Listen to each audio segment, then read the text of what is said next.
நாக்குண்டாம் நல்ல மனமுண்டாம், மாமலரால் நோக்குண்டாம், மேனி நுணங்காது பூக்கொண்டு, துப்பாத்து திருமேனி தும்பிக்கையான் பாதம் தப்பாமல் சார்வார் தமக்கு. இந்த வீடியோவில் நம்ம பார்க்கக்கூடிய விஷயம் அப்படிங்கிறது மே மாதத்துக்கான பலன்கள். இந்த மே மாதம் அப்படிங்கிறது ஆங்கில மாதம். மே மாதம் அப்படிங்கிறது சித்திரையினுடைய 18ஆம் தேதியிலிருந்து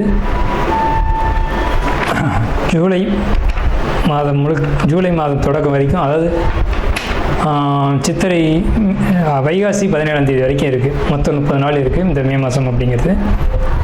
இந்த 30 நாளுக்குமான பலன்கள் அப்படிங்கிறது என்ன, 12 ராசிக்கும் அப்படிங்கிறத நம்ம பார்க்குறோம். முதல்ல இந்த சித்திரையினுடைய விசேஷங்கள் என்ன அப்படிங்கிறத பார்ப்போம். சித்திரை மாதம் அப்படிங்கிறது சித்ரா பௌர்ணமி அப்படிங்கிறது ரொம்ப தவிர்க்க முடியாத ஒரு விஷயம். சித்ரா பௌர்ணமி அப்படிங்கிறது சித்திரை 17 வருது. சித்திரை 17 அப்படின்னு எடுத்துக்கிட்டிங்கன்னா சித்திரை 18 வரைக்குமே பௌர்ணமி இருக்கும். சித்திரை 18 தான் மே மாதத்தினுடைய முதல் நாள். அப்போ இந்த மே மாதம் தொடங்கிறது சித்ரா பௌர்ணமியில் தான் தொடங்குது. ஸோ இந்த மே மாதம் மிகுந்த சிறப்பு வாய்ந்த மாதம் அப்படிங்கிறத நம்ம தெரிஞ்சுக்கணும்.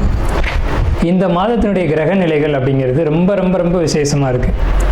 என்ன விசேஷமாக இருக்குது அப்படின்னு கேட்டிங்கன்னா, மேஷத்தில் வழக்கம் போல் எல்லா சித்திரை மாதத்திலும் சூரியன் உச்சமாக தான் இருப்பார். ஆனால் இந்த வருடம் மட்டும் செவ்வாய் ஆட்சி பலம் கொண்டு அதே வீட்டில் இருக்கார். அதே மாதிரி ரிஷபத்தில் புதனும் சுக்கிரனும் 2 நட்பு கிரகங்களும் இணைஞ்சு ஒரு அற்புதமான ஒரு நிலையில், சிம்மத்தில் கேது, அடுத்த நிலையில் பார்த்திங்கன்னா மிதுனத்தில் குரு, அவர் இந்த மாதத்தில் கடகத்தை நோக்கி பயணிப்பார். அதே மாதிரி கும்பத்தில் ராகு, மீனத்தில் சனி. இந்த மாதிரியான விசேஷம் கொண்ட ஒரு கிரக அமைப்புகள் இந்த மே மாதத்தில் அமைஞ்சிருக்குது அப்படிங்கிறது 12 ராசிக்குமே ரொம்ப ரொம்ப ரொம்ப சிறப்பான பலன்களை கொடுக்க இருக்குது. என்ன அப்படின்னு கேட்டிங்கன்னா, 2 சுப கிரகங்கள் அதாவது ஒரு சுப ராசியில், ரிஷபம் அப்படின்றது விசேஷமான ராசி, அங்கே புதனும் சுக்கிரனும் இணைஞ்ச மாதிரி ஒரு மாதம் பிறகுது அப்படின்னாலே அது விசேஷம்தான். சரி, என்ன மாதிரியான நல்ல பலன்கள் நடக்கும் அப்படிங்கிறத நம்ம பார்ப்போம். இந்த சித்ரா பௌர்ணமியினுடைய விசேஷங்கள் என்ன அப்படின்னு பார்த்தீங்கன்னா, சித்ரா பௌர்ணமி அன்னைக்கு தான் சித்திரகுப்தனுடைய வழிபாடு நடக்கும். சித்திரகுப்தன் அப்படிங்கிறது யாருன்னு கேட்டிங்கன்னா, யமனுடைய பிஏ, அதாவது அசிஸ்டண்ட்.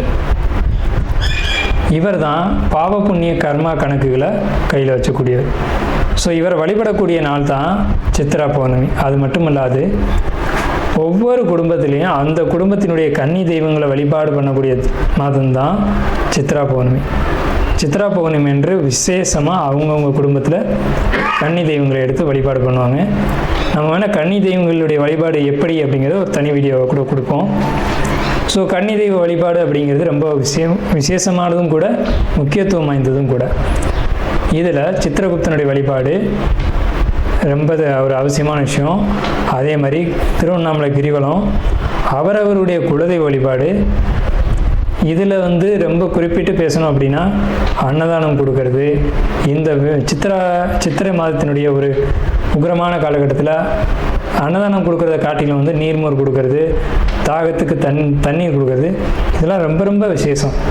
ஸோ அவங்க வயிறு குளிர்றது போல், மனம் குளிர்றது போல் உங்களுக்கு கர்மா தீர்க்கப்படும் அப்படிங்கிறது முக்கியமான விசேஷம். ஸோ இது முக்கியமான விஷயம். அதே மாதிரி இந்த சித்திரை மாதத்தில் கத்திரி வெயில் அப்படிங்கிறது மே மாதம் 4ஆம் தேதி அன்னைக்கு மே 28 வரைக்கும் இருக்கும். இந்த 25 நாட்களும் மக்கள் அதிகப்படியாக யாரும் வெளியில் வராமலும் சில விஷயங்களை தவிர்த்துக்கவும் வேணும். மிதுன ராசி அன்பர்களை பொறுத்த வரைக்கும் இந்த மே மாதம் என்ன விதமான பலன்கள் இருக்குது அப்படின்னு பார்க்கும்போது, மிதுன ராசியில் குரு. ஸோ ராசியில் குரு அப்படின்னா இது ஒரு நல்ல விஷயந்தான். ஸோ அவர் 7ஆம் அதிபதி 10ஆம் அதிபதி, ராசியில் குரு. இவங்களை பொறுத்த வரைக்கும் இந்த மாதம் மே மாதம், குறிப்பாக இந்த மே மாதம் மட்டும் உங்களுக்கு எல்லா விதத்துலேயும் நிச்சயமான முறையில் பாசிட்டிவாக இருக்கும். எப்படி பாசிட்டிவாக இருக்கும் அப்படின்னா, உங்களுடைய சிந்தனை, எண்ணம், செயல்கள், மனசு, சந்தோஷம், ஹாப்பினஸ், இது எல்லாமே இருக்கும். உங்களுடைய குழந்தைகள் வழியில் அனுகூலம் கிடைக்கும். அதே மாதிரி மிதுனராசிக்காரங்க படிப்பு விஷயத்துலையும் நல்ல அனுகூலம் கிடைக்கும். படிப்பால் உயர்ந்த நிலைக்கு போகிறது அப்படிங்கிற ஒரு நிலை அப்படிங்கிறது காணப்படும். அதே மாதிரி கணவன் மனைவி உறவு நிலைகளை பொறுத்த வரைக்கும் ரொம்ப சிறப்பாக இருக்கும். வீடு, வண்டி, வாகனம், பூமி, மனை சேர்க்கை அப்படிங்கிறது உண்டு. அது நிலம் வாங்குகிறேன், பூமி வாங்குகிறேன், வீடு வாங்குகிறேன், சொத்து வாங்குகிறேன், கார் வாங்குகிறேன், வெஹிக்கிள் வாங்குகிறேன் அப்படின்ற ஆடம்பர பொருட்கள் ஏதாவது ஒன்றாவது வாங்கக்கூடிய உண்டு. இதில் லோன் அமையறதுக்கான வாய்ப்புகள் உண்டு. லோன் அமைஞ்சது மூலமாக இதை நீங்கள் சாக்ரிஃபைஸ் பண்ணக்கூடிய அமைப்பு அப்படிங்கிறது நிச்சயமாக உண்டு. மொத்தத்தில் நீங்கள் நீண்ட கால முதலீடுகள் போடக்கூடிய அமைப்பு உண்டு. அது பூமியிலையாக இருக்கலாம், அல்லது வீடாக இருக்கலாம், அல்லது சொத்தாக இருக்கலாம், அல்லது வியாபாரமாக இருக்கலாம், அல்லது தொழிலாக இருக்கலாம். இந்த மாதிரி விஷயங்களில் நீங்கள் முதலீடுகள் செஞ்சு அந்த முதலீடுகள் மூலமாக நீண்ட காலத்துக்கு ஒரு நல்ல பலன்களை நீங்கள் அனுபவிக்க போகிறீங்க அப்படிங்கிறத மாற்றம் இல்லை. கடன் உண்டு. கடன் உங்களை பெருசாக பாதிக்காது. கடன் வாங்கிறதுனால உங்களுக்கு நல்லது தான் நடக்கும்.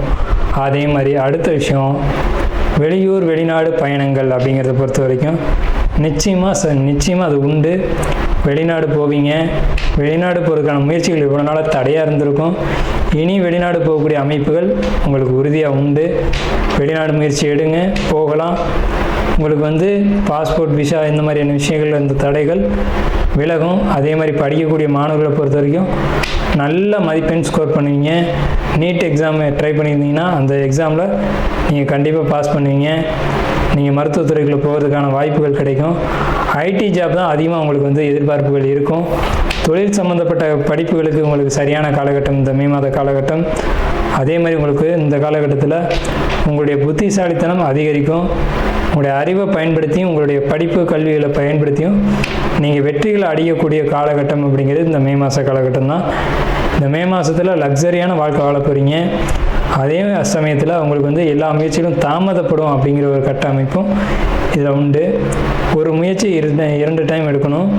எதையுமே நீங்கள் கொஞ்சம் நிதானமாக சிந்திக்கக்கூடிய காலகட்டமாகவும் இந்த மே மாத காலகட்டம் இருக்குது. நீங்கள் பொறுமையாக எந்த ஒரு முடிவுமே எடுங்க. எடுத்தோம் கவுத்தோம் முடிவுகள் எடுக்காதீங்க. அது கொஞ்சம் சிக்கலையும் கொடுத்துரும். ஸோ முயற்சிகள் கடுமையாக இருக்கட்டும், வெற்றிகள் உங்களுடையதாக இருக்கட்டும். உங்களுடைய தொழில் அப்படிங்கிறத பொறுத்த வரைக்கும் பிரம்மாண்ட வளர்ச்சியை கொடுக்கும். தொழிலில் தடைக்கு பின்னாடி ஒரு வெற்றியை கொடுக்கும். தடை இல்லாத வெற்றி இல்லை, தடை உண்டு, வெற்றியும் உண்டு. ஸோ உங்களுக்கு வெளிநாடு பயணங்களும் ஐடி ஜாப் சம்மந்தப்பட்ட ஒரு முயற்சிகளில் வெற்றியும் நிச்சயமாக உண்டு. அதே மாதிரி ஏற்றுமதி, இறக்குமதி, செல்ஃபோன், டெக்னாலஜி இது சம்மந்தப்பட்ட துறைகளில் இருக்கக்கூடியவங்களுக்கும் நல்ல வளர்ச்சி உண்டு. இப்போ என்ன பண்ணுவாங்கன்னா, பெரும்பாலும் இந்த மிதுன ராசிக்காரங்க செல்ஃபோன் கடையில் இருப்பாங்க. செல்ஃபோன் ரிப்பேர் பண்ணுறது, செல்ஃபோன் கடையில் இருக்கிறது, இந்த மாதிரியான விஷயங்களில் இருப்பாங்க. அப்படி பண்ணக்கூடியவங்களுக்கு அதிகமான லாபங்கள் கண்டிப்பாக கிடைக்கும். நாம் இதுவரைக்கும் பார்த்த ராசி பலன்கள் எல்லாமே பொதுவான ராசி பலன்கள் தான், 12 ராசிக்குமே. அப்போது உங்களுடைய தனிப்பட்ட பிறப்பு ஜாதகம் அப்படிங்கிறது உங்கள் ஜாதகத்தில் தனிப்பட்ட பலன்களை கையில் வச்சுருக்கோம். உங்களுக்கு ஜோதிடம் சம்பந்தமான சந்தேகங்கள் இருந்தாலும் சரி, அல்லது ஜோதிடம் பார்க்கணும் அப்படின்ற எண்ணங்கள் இருந்தாலும் சரி, இல்லை ஜோதிடத்தில் சந்தேகம் இருக்குன்னு நீங்கள் நினச்சாலும் சரி, நம்ம நம்பர் கீழே ஸ்க்ரீனில் தெரியுது. அந்த நம்பருக்கு காண்டாக்ட் பண்ணி நீங்கள் எந்த நேரத்தில் வேணாலும் நம்மக்கிட்ட பேசலாம். இல்லை ஜாதகம் பார்க்கணும் அப்படின்னாலும் நீங்கள் அப்பாயின்மெண்ட் வாங்கிட்டு எப்போ வேணாலும் நம்மளை காண்டாக்ட் பண்ணி ஜாதகம் பார்த்துக்கலாம். நன்றியும் வாழ்த்துக்களும். வாழ்க வளமுடன்.